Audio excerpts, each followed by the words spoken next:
On part se balader sur l'une des très belles îles françaises, dont le côté sauvage a été magnifiquement conservé. Nous voilà sur l'île de Noirmoutier en Vendée, dans les pays de la Loire.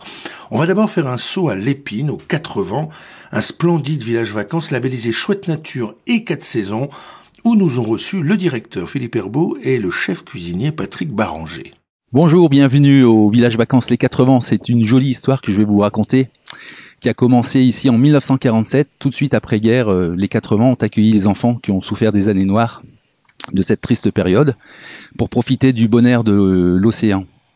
En 1983, l'association a redessiné son projet et toujours pour que les gens bénéficient du bon air de l'océan, c'est devenu un magnifique village vacances classé 4 étoiles depuis maintenant 2012.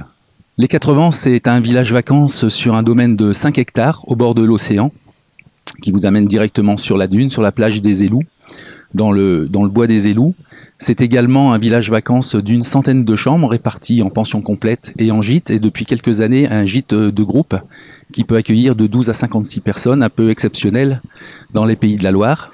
Bonjour, Patrick Baranger, je suis donc le chef de cuisine de ce merveilleux village qu'est le centre Les Quatre Vents.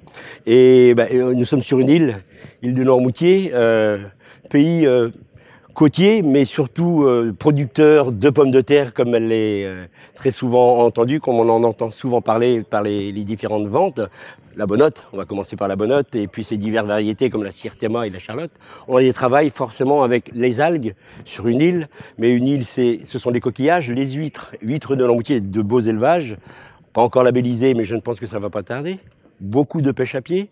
On utilise forcément la palourde, les coques. Vous arrivez par le Gois, cette route submersible, et vous tombez à votre droite. Il y a toujours les gens qui ont un petit peu la tête à l'ombre parce qu'ils ont le derrière relevé. C'est pour pêcher les quelques palourdes. On les utilise en chaudrée, on les utilise sur tous les poissons qui sont pêchés à l'herbaudière. Noirmoutier, c'est aussi beaucoup de crustacés. Sans parler des araignées ou des tourteaux, mais bien sûr le homard. Et là, le homard breton, c'est l'espèce, mais pêché au large de nos côtes, au-dessus du pilier, hein, exactement. On travaille aussi tout ce qui est de nos marais salants. Marais salants, fleur de sel, très réputé. On y a joint, surtout c'est cette saison-là, d'ailleurs c'est ce qu'on va préparer aujourd'hui, la salicorne, que l'on trouve cette herbe très iodée, qui se travaille aussi bien sur la viande que du poisson. Et là-dessus, on va partir sur tous les légumes. On a aussi quelques maraîchers qui développent un peu plus maintenant la pomme de terre, mais aussi les aubergines, les courgettes, tout le maraîchage en petite quantité, mais on a un propre producteur qui travaille pour nous, entre autres, et pour lui, on travaille le marché. Il est venu hier, il nous a apporté quelques légumes, on les travaille aujourd'hui. Voilà, Noirmoutier, c'est du soleil, c'est... Après quelques produits vendéens, on a aussi la partie Mogette qui est très connue, la Mogette, le lingot, le petit lingot de Vendée. Les volailles de Chaland sont très réputées, hein, le poulet de Chaland. On va travailler beaucoup l'agneau vendéen aussi. Hein. C'est pas du présalé, mais malgré tout, on retrouve quand même cette rapproche. Et l'île n'est pas une région très réputé pour ses élevages. Quelques petits élevages d'agneaux où on peut faire un peu d'agneau de lait, mais voilà, je resterai là-dessus.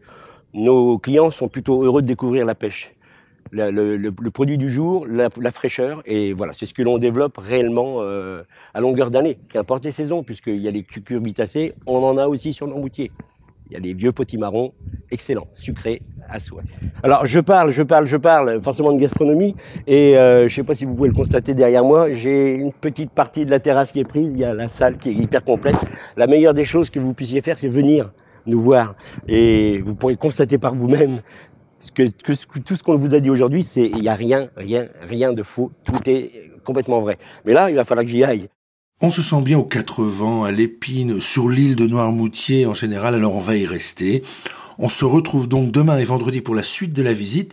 Nos guides seront le directeur de l'Office du tourisme de l'île de Noirmoutier et le maire de l'Épine qui nous parlera du Tour de France qui démarre précisément là le 7 juillet.